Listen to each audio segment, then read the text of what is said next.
Hi BookTube, it's Amy. So this is my second weekend read on my latest trip. It's Wilkie Collins' novel, No Name. According to the introduction, it was originally published in a serialized format, which does make sense when you read it. It definitely feels serial in nature. In some ways, I would almost describe it as 5 or 6 novels crammed in together. Just when you think a plot has resolved itself, just when you think that Wilkie Collins is going to, wrap it up and end things, or could wrap it up and end things, we are launched off down another path.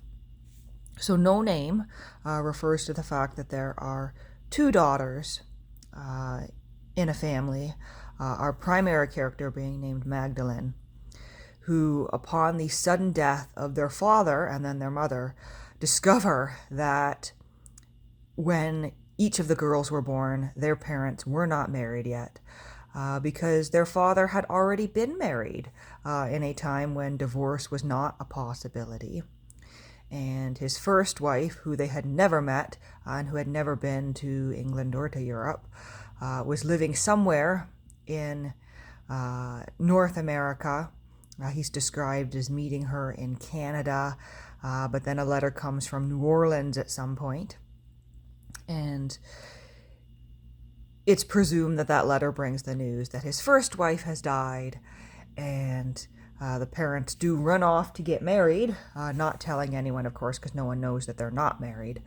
But the father neglects to make an updated will,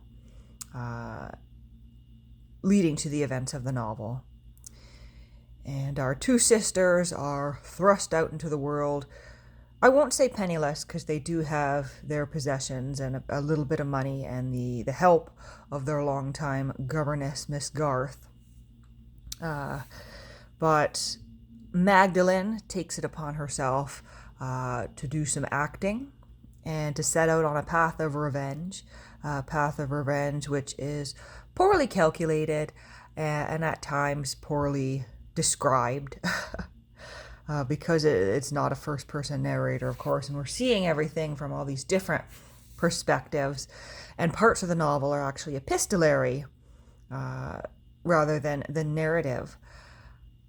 Sometimes it's difficult to know exactly what's going on, what Magdalene's intentions are, whether the plans that Magdalene has put into place have succeeded or not. And certain scenes seem to be written precisely for the dramatic effect of a certain portion of the novel.